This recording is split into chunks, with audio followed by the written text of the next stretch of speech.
Good morning, good morning, good morning, everyone. Welcome back to another edition of News in Motion. Today is Tuesday, October 10th, 2023. Today is Talk About It Tuesday or Classes in Session. Shout out to some of our high schoolers that are tuning in with us this morning live here at 7:25 a.m. But if you are catching the replay, whether it be in the afternoon, the evening, or near the nighttime, we just want to say thank you for tuning in and supporting News in Motion, your regular scheduled news outlet media with relevant commentary and call to action news. Whether you are tuning in through Facebook, YouTube, or LinkedIn, make sure to hit the like button, share this with a couple of friends, and tell us what you have planned today for this Tuesday. Or if you are on audio or podcast streaming platforms, we just want to say thank you for listening in to NIM Today for your relevant call to action news. Shout out to Miss Adrian, who's tuning in through YouTube. Good morning to you, Miss Marian Jackson, also tuning in through YouTube. Good morning, Miss Jody McRae, tuning in through Facebook. Good morning, Miss Shirley Nicholson, Dr. Antoinette, Miss Camille Jones, and Miss Judy Neal, who is also tuning in through YouTube as well. So, without further delay, I know what we do here. Let's get ready for some news in motion.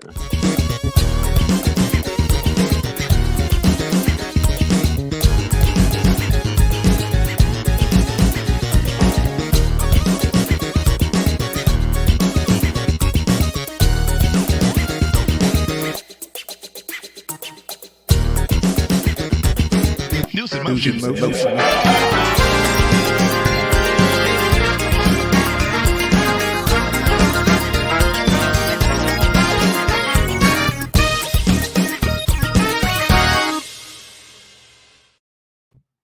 Hey, good morning, everyone. Good morning, good morning, good morning, good morning. Today is Tuesday.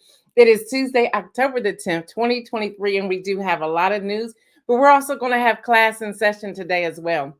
I'm going to pick up where Isaiah dropped off. I see you, Robert Holman. I see you, Regina Shorts. I see you, Pastor Alex Williams. How's that weather in Florida? I must say, I'm loving the 44 degrees in Ohio. What's up, Deborah Johnson? What's up, Latrice Jones? What's up, Jacqueline? Good morning to all of you. Good morning, good morning, good morning. I saw more coming in, but as you're coming in, it's flying through the system. I see Sardinia coming in here as well. Good morning to you. Good morning to everyone. Y'all, we do have some news. We also have class in session today. I know it's not Wednesday, but we have enough to talk about. So I want to make sure that we talk about it. I see my brother in here as well, Lewis Pryor the third. And when I say my brother, I have a lot of brothers, but I have one biological brother, and that's my dude. That's my brother. Thank you, Latrice Jones, for sharing. Please, y'all, hit that like button. Get that algorithm moving. When the algorithm moves, it allows other people to see the alerts and to come in as well. Robert Holman says 44 not working for me. I'm sorry about your luck, dude, but it's fall and it's amazing. So just go ahead and embrace it. Stop fighting it. Just embrace it. So we just see all of you coming up in here. So hit that like button, hit the share button. We greatly appreciate it. Just every now and then do it, y'all. It's free just to go ahead and share, let people know that we're over here. As Isaiah said, we do have schools on here. I don't even know who they are anymore, but we just want to welcome you to the platform. Once again, we know that there's some schools who ask, because I do give an inspirational message, and I do not hide that I'm a follower of Jesus, but they want to know when that inspirational message is coming in. It's normally at the end, so you'll be able to click out, and we understand that totally because you're in a public school setting, so we get that. Alex Williams said it is 83 degrees in Florida. That's nice. That's nice. But you miss that Baltimore weather. You miss that 44, that 34 degrees, don't you? Judy, thank you for sharing. We appreciate that. Okay, y'all, let's get started. But before I get started into the news, I want to read to you an email from one of our faithful viewers. And I want y'all to respond in a nice way in the chat. They have given me permission to read this email without using their name. So please listen to this. And I would love to hear y'all's feedback from this email. Again, be nice, be nice. She and I already had a conversation, which was a very uplifting conversation. I want to talk about this. So it's not technically the news today. We'll get to that in a moment. But I think this is something we do need to address as a community and as a people. So here's the email. Hi, Gail. I want to begin with an apology.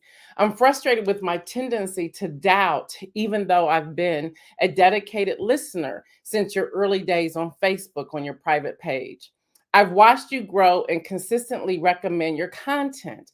I discovered you through a friend's recommendation, and here's where I need to apologize. Last week, when you shared your research about the Speaker of the House, it struck me how you were the first to report it. I admit that initially I didn't immediately trust your word and checked national news for confirmation. This hesitation makes me uncomfortable, especially as a Black individual. I tune in daily, mostly as a silent observer, but I truly admire your presentation style and your ability to connect the dots. I'm not sure why I feel the need to seek validation elsewhere before embracing your insights. It could be because you operate independently without national recognition, or because others have gained credibility through national media outlets. You've been right 99.9% of the time over the past 3 years. So what's my problem? I am genuinely sorry for this doubt. It's strange because I frequently tune in and I have even reached out to you for your thoughts on various matters because I genuinely value your expertise. In any case, please accept my apology and please continue doing what you do. You're doing an incredible job. So that's the email. That's the email. Great morning, Lori. What's up, Mike Nicholson? So that's the email. So she asked, could she reach out to me? We did talk on the phone. She goes, I don't know why I feel that way. And so here's my question to all of us. And this is pretty much of my we have people that's tuning in from everywhere. Good morning, Davia. We have people tuning in from everywhere, but that's the email. So this again, just briefly for those of you just tuning in before I get to the meat of the news. She offered an apology that she doubts, although I'm the first one to report on things. She will go through social media looking, and this is a longer email than I gave y'all. She will go through social media to see if I'm right. She goes, I've been right 99.9% of the time. And she's a Black female, and she wants to know what's her problem. Why can't she just take this information? She goes, she's been tuning in for 3 years. So I shared with her yesterday. I said, I think there's several things that's going on. I said, first of all, thank you for your vulnerability and your transparency. I said, one thing is, I am in my own studio. This is a digital platform. This isn't national news, but I pride myself on doing that. And she goes, absolutely, you do. And y'all heard the email, I read it to you all. She says, but why do we, especially as Black people, not want to give credibility to Black people? I said, I don't have that answer for you. So that's the question I just want y'all to put in the chat. And again, she didn't want me to mention her name, so I did not. She's been tuning in since when I was on my private Facebook page. She says she follows me pretty much every morning. She goes, but she has to go and check it out. And she said last week, she goes, you were spot on. Further in this email, she's talking about, I was spot on with the information of the speaker. She goes, why couldn't she accept my word before hearing it from national news people? So I want to hear y'all's take on this. I really do. So just put in the chat if you can. Mike Nicholson says a few different possible reasons. Well, tell me why, Mike. Tell me why. Because she wants to know. She wants to learn. She wants to grow. That's why I said be nice. She is tuning in. So be nice in your response. But I think to some degree, and I believe we do this with Black businesses as a whole, and we have to get over it. We have to shift our mindset. We have to stop thinking that we're not as good as the next person, or we don't deliver, or our products aren't the best, or of excellence, that our prices are too high, and just all these types of things. I think we have to push through that. Latrice Jones says, when we as Black people are unable to embrace our own. Isaiah, put that one up there. Your Latrice Jones. When we as Black people are unable to embrace our own, I believe it's a symptom and effect of white superiority complex rooted in our mindset. Wow, thank you. Mike Nicholson says, oh, that's because we've been conditioned by white people to think Black folks are less than. There's a saying, we believe in white man's ice is colder. Lori Wallace says, because too many people who look like us always look at things as a competition or don't want anyone else to get ahead of us. Regina Short says, because we live in a world where we are compared against other progress. Wow. And then Lori also says the fear that there is not enough for everyone. Y'all, thank y'all for weighing in. And hopefully, I know she's tuning in. Hopefully, some of this will help resonate and together we can work through this. Dr. Antoinette says, I'll take the other road. Even in her doubt, she's doing what you say and not taking your word for it and researching it for herself. I do say that. And I said that to her on the phone yesterday. I said, look, I want y'all to go check it out. I want y'all. I said, not just me. And her response was, thank you, Dr. Antoinette, for putting that up there. Her response was, that she goes, I know you tell us to do that. She says, but I don't do that with anybody else. She says, so there's something deeper that's going on. But yes, you're right. I do. And I want you all to check it out. Don't just take my word for it. Judy says, maybe her doubt is something personal, not really related to you. I always trust but verify. Don't believe there's anything wrong with that. You're right. She has been following you for 3 years, so she must trust you. This may be internal for her. Thank you for that. And then Marion Jackson, I'll do these last two. Marion Jackson says, there will always be doubt. Gail has always said to fact check. Once we see an issue within ourselves, we can address it and make some changes. Yes. And then Adrian says, the deep rooted biases we were intended to be imposed on everyone. So thank y'all for weighing in, and the person who's tuning in, I hope you're hearing this and be okay with it. Be okay with it. The fact that you were transparent and vulnerable and sent that email, I absolutely respect that and appreciate that. All right, y'all, now to the news. AP News is reporting Israel announced a full siege of the Gaza Strip yesterday as the conflict between the two regions entered a third day, with Israel drafting 300,000 reservists and cutting off food, electricity, and fuel to the Gaza Strip, which was already under a 16-year blockage imposed by Israel and Egypt. Israel's full blockage comes from Hamas, which runs Gaza internally, took at least 150 civilians and soldiers hostage following a wide-ranging surprise attack on Israel over the weekend. Now, y'all, Hamas has threatened to execute an Israeli hostage each time an airstrike hits civilian homes in Gaza without warning. The U.S. and the EU designated Hamas as a terrorist group due to its history of armed opposition against Israel. Y'all, at least 900 people have died so far in Israel, including at least 11 Americans, and at least 687 Palestinians have died in Gaza. More than 6,000 have been injured from both sides since Saturday. Here in the United States, we are hearing from the reports, and I'm not for sure the time keeps changing, but at some point, the president of the United States, President Joe Biden, will address the American people. They're saying it's going to be 3 Eastern time. Earlier, I heard it's going to be noon Eastern time.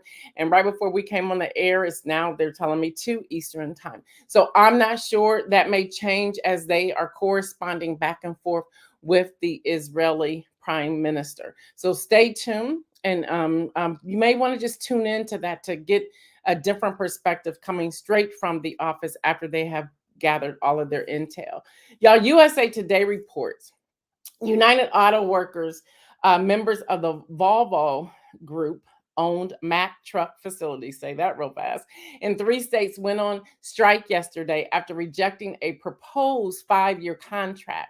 The tentative deal was downvoted by 73% of 4,000 workers in Florida, Maryland, and Pennsylvania.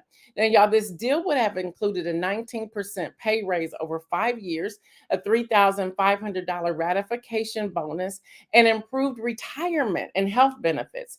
UAW President Sean Fain said the two sides remain apart on issues such as wage increase, cost of living allowances, and work schedules. Side note here about this UAW president.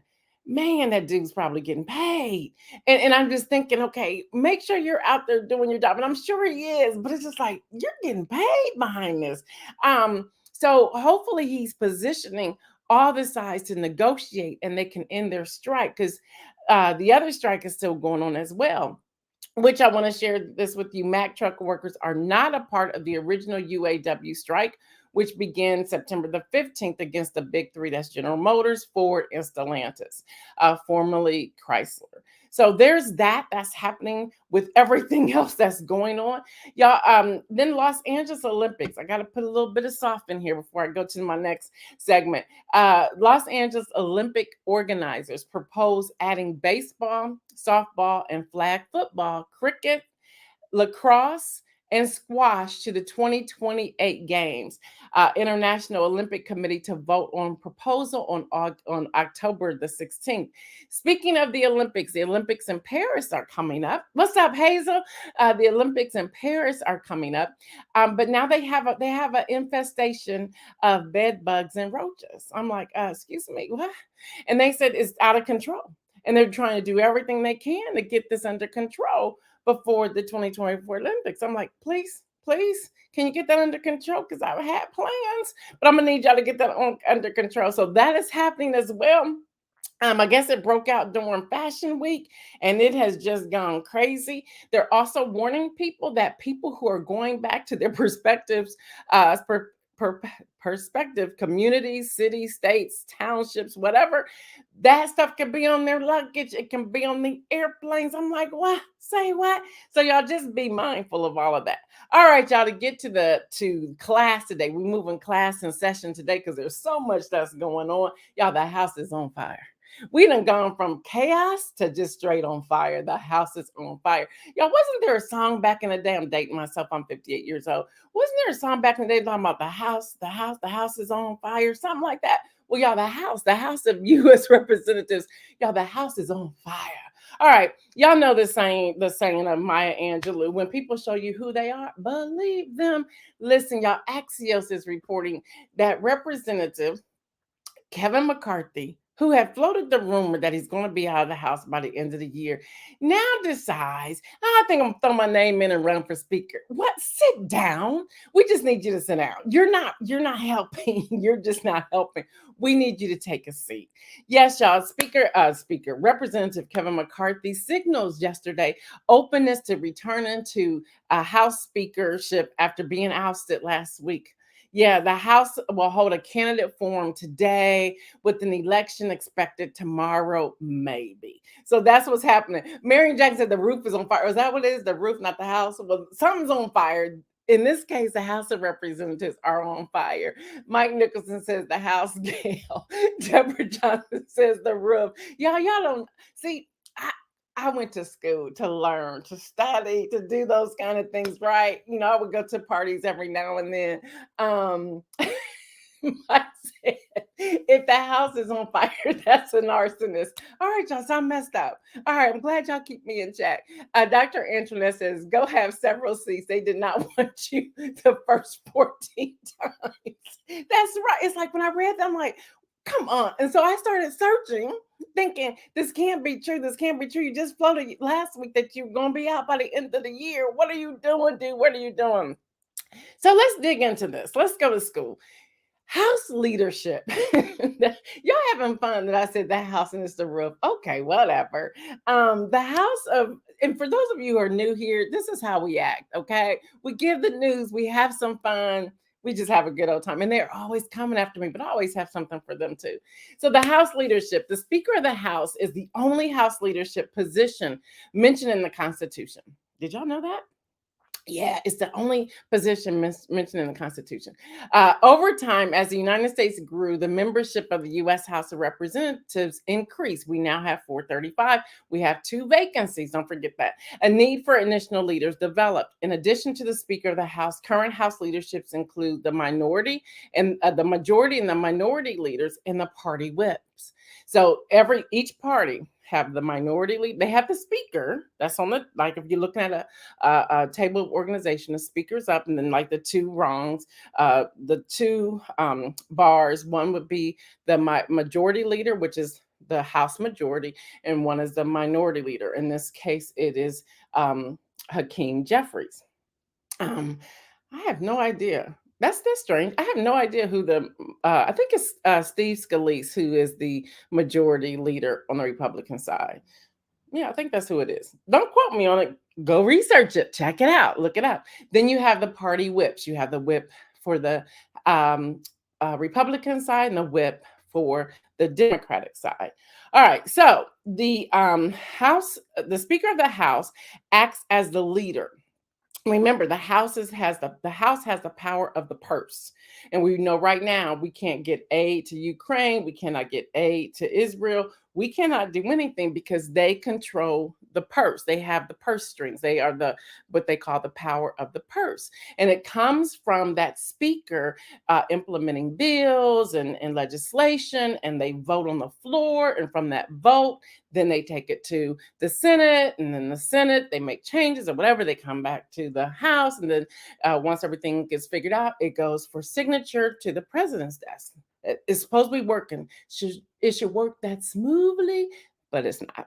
So that's how it happens. So the House has the power of the purse. So they have the money. And the power of the purse means they decide where the money's going. That's why when we're looking at the government shutdown, now we're like ticking down to under 40 days at this point.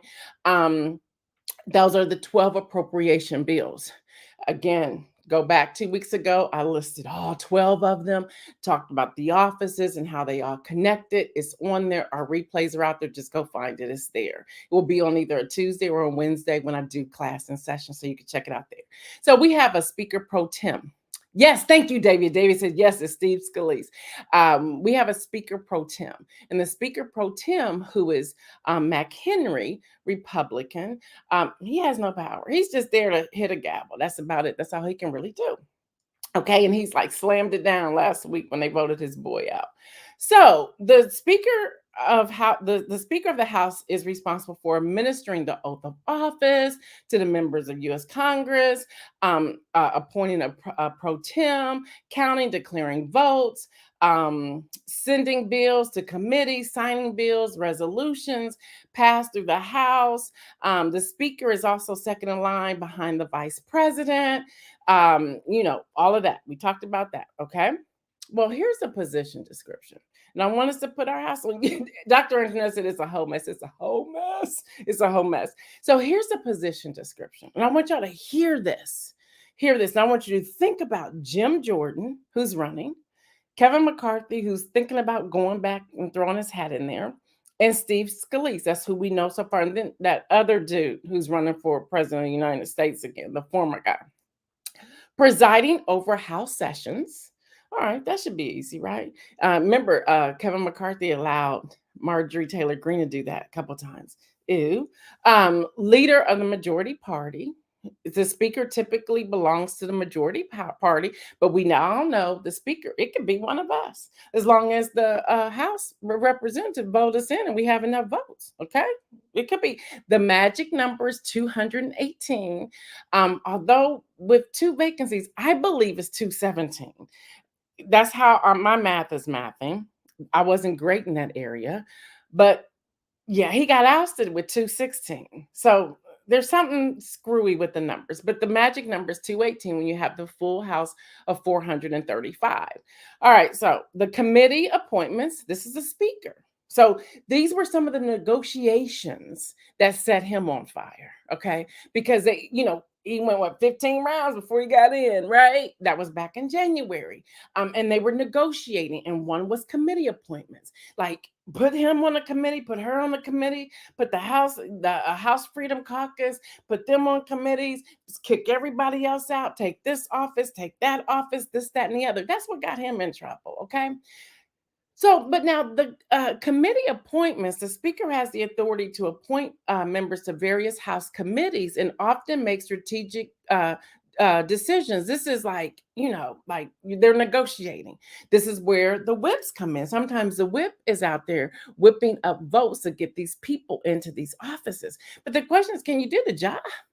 Just like any of us, can you do the job? Do you have the background to actually do the job? Which is why we should start interviewing people before we vote them in the office. Can you do the job? Do you have foreign policy? Do you have anybody around you that can do? Do you even know what foreign policy means? Do you know what the 12 appropriation bills are? I found out that some of them on the House did not have any idea. George Santos or whatever your name is. Yeah, that's happening. All right, y'all. Legislative agenda. The speaker helps set this legislative agenda, deciding on which bills to be considered and brought to the vote of the floor. Yeah, uh-huh.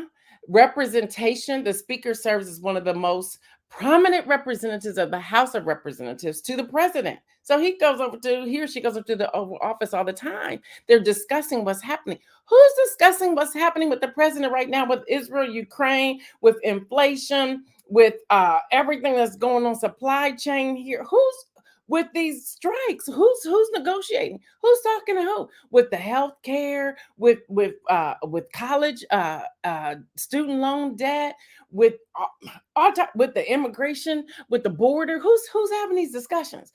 We're not working. What's happening? We're not working right now. What's going on? Y'all, the Constitution, the constituent services. Oh, y'all still put us in here? Yeah, constituents. That's all of us. We are the constituents. Now, it's not their primary duty, but the speaker may assist constituents with federal issues and inquiries when needed. You can come to you and have a conversation with you. Yeah, we can. We can like get on this docket or her docket. We can. Yeah, I just want y'all to. I want to read this to you because I was kind of shocked by it. I gotta find it. I was kind of shocked by it, and I think you'll be just as shocked if I can find it. I hope I have it. Um, Oh man, what did I do with it? So this is what happens when I get so excited about things and I'm going through things. Okay, I can't find it, but I can read it from my head. Oh, nope, I have it. Yeah, I have it. I thought I did. Yeah, this was the day after the vote to oust Kevin McCarthy as speaker. This is what happened on the floor with the pro tem.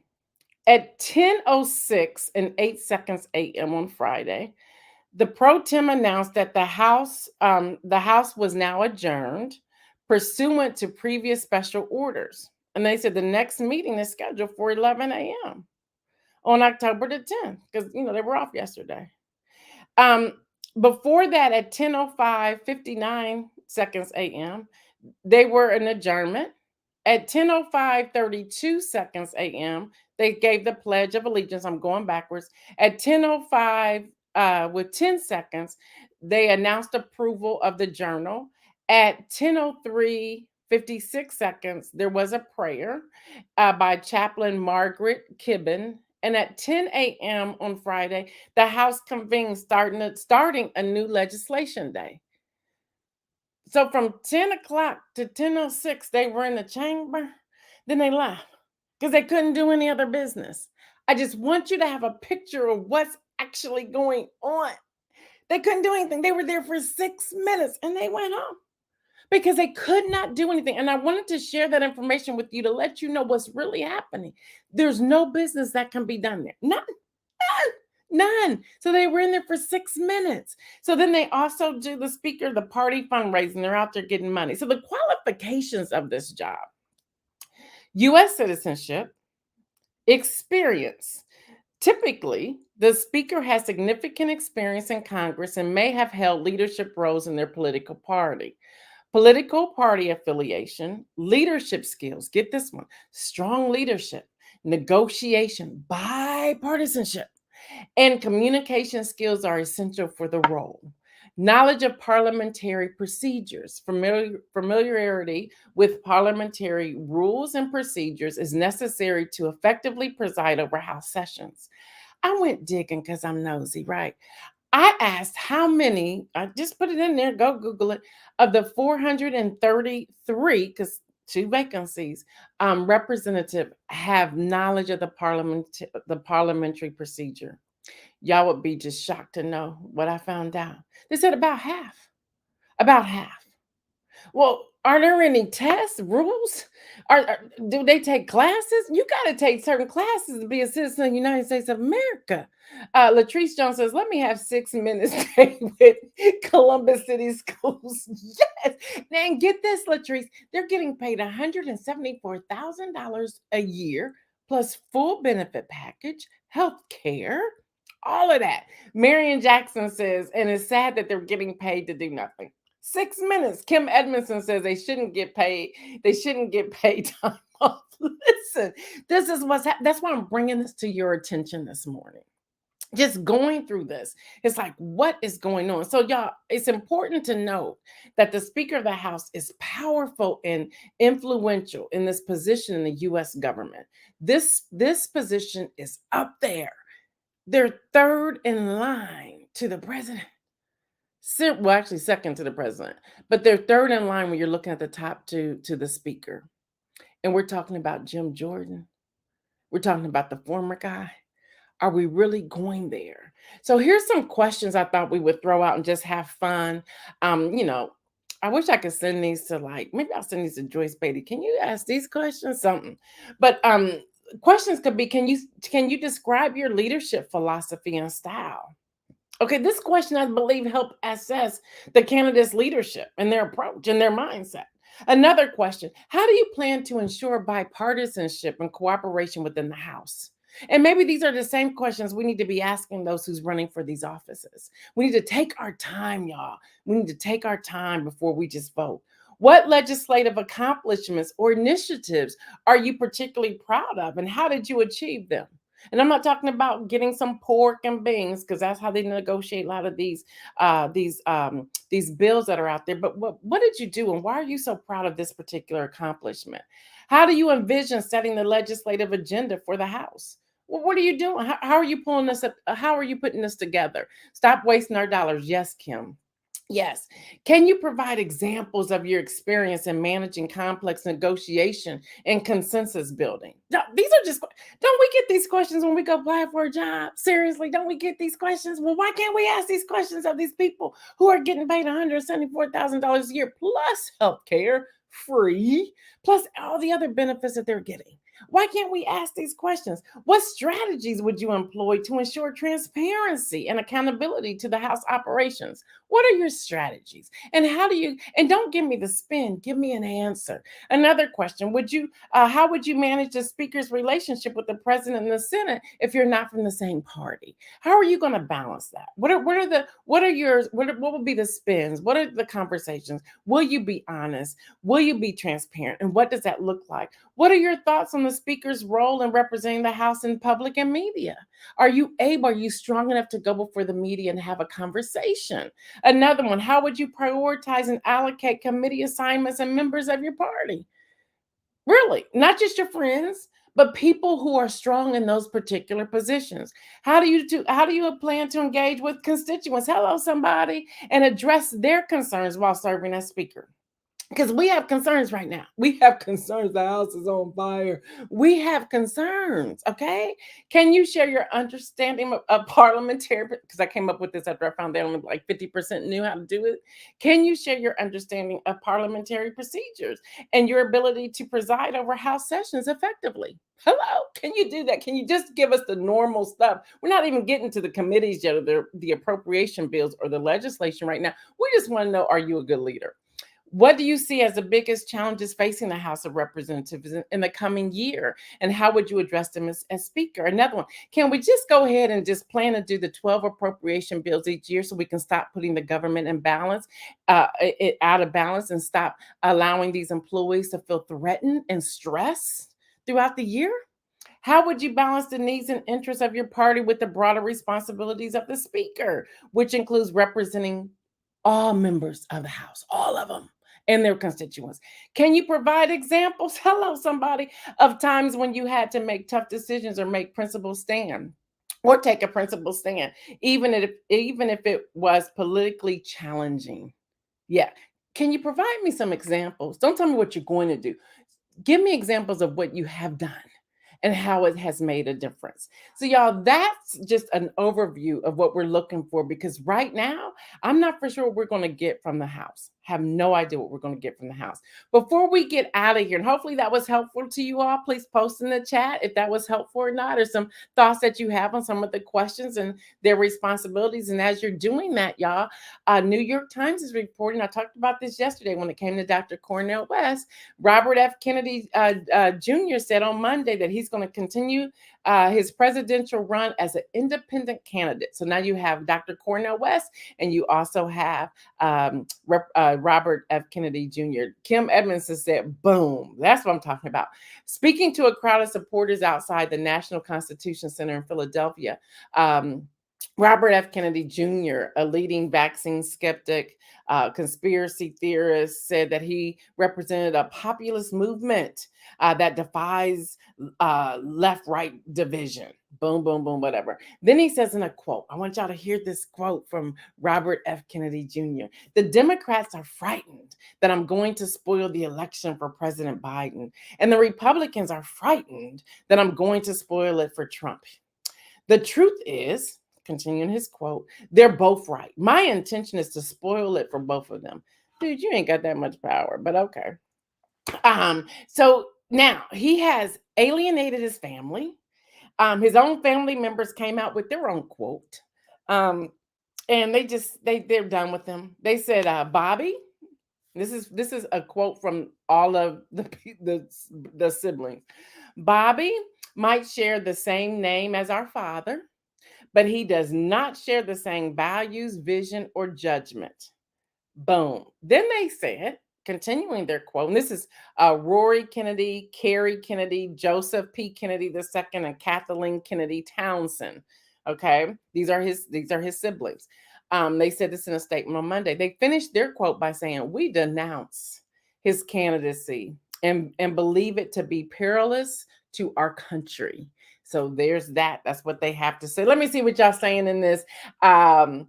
Marion Jackson says, all good questions. If possible, can you list the questions in the newsletter? Yes, I will. I'll make sure that's in there for Friday. If you have not received the newsletter, you can sign up. It's completely free. You can go to www.gaildudley.com. And it'll pop up, a box will pop up to join the newsletter. Again, that's thank you, Isaiah, www.gaildudley.com. You can sign up. It comes out every Friday. It's called the Friday Rundown. It's not too much in there. And every now and then I do put offers in there, but I also give you a lot of content that will help you in your work. But I'll do that. Thank you, Marion Jackson. Latrice Jones says, ask the doggone questions, Gail E. Deli. I'm trying. Jody says, yay. Dr. Antoinette says, did you see the joint statement by his family? Yep, just read that. Wasn't that amazing? They were like, no, he may carry our daddy's name, but not. Adrian says, News in Motion interview committee for speaker. I'm in. Hey, we should do that. Like, we have the interview committee. The rest of y'all sit down because y'all not doing y'all's jobs. And then Regina says these positions need a probationary period. I second that. 90 days. 90 days. If they're not up and running 90 days, if they haven't passed the test, to me, you should have to pass the test. Pass the Constitution test. Seriously. Pass the parliamentary procedure test. Pass the test of the 12 appropriation bills. Since that's the main focus, pass these tests. Pass the legislative test. Pass the bill test. Can you write? Can you read? Can you read and write? Can you just do the basics? Just do those things. Jody says, oh yes, they're running scared.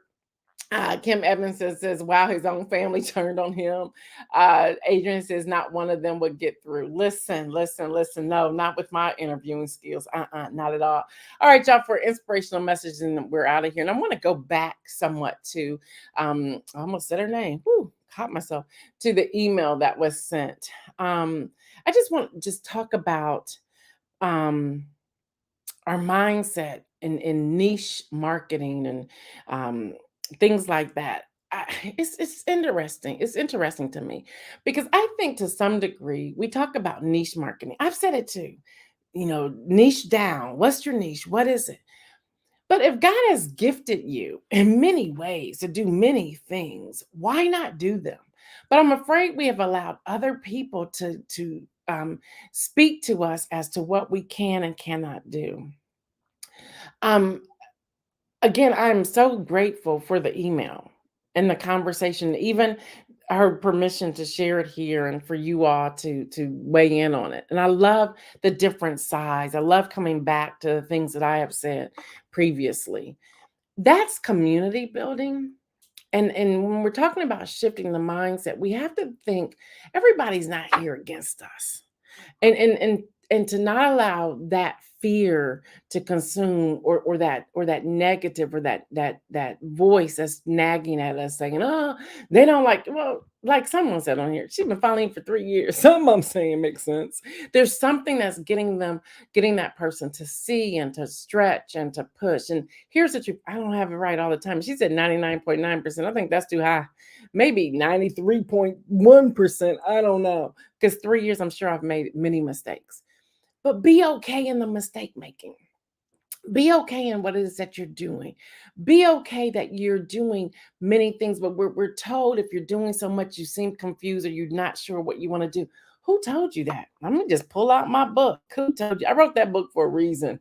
Who told you that? I first preached that at a sermon at the New Salem Missionary Baptist Church Women's retreat. For those of you on here, you all remember that.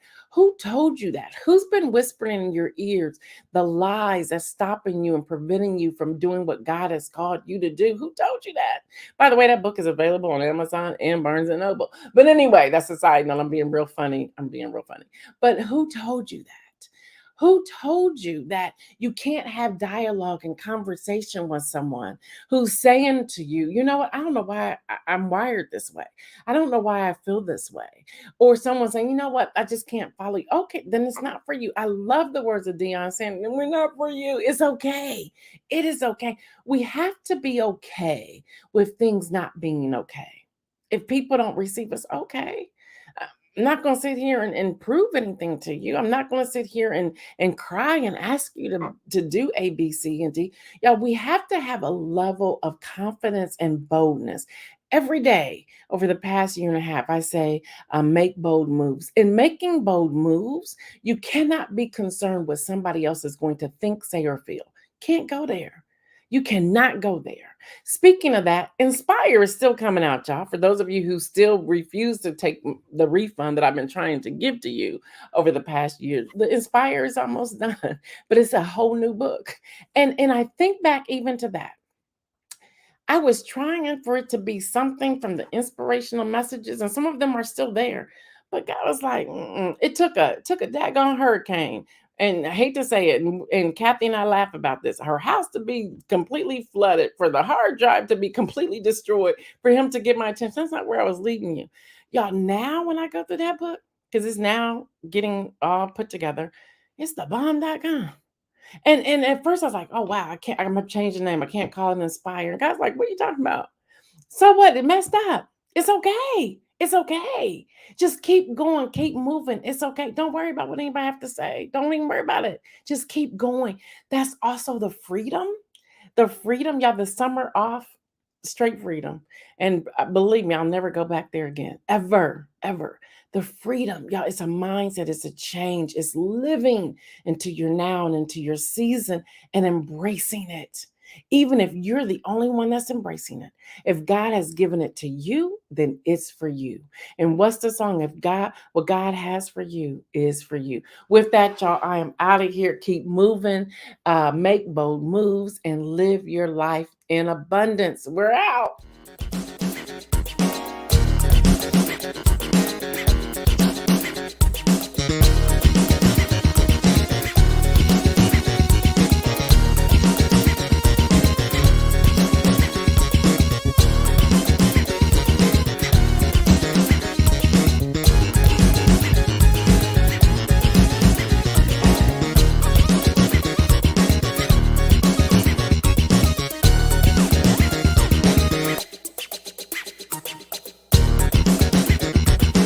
News in motion.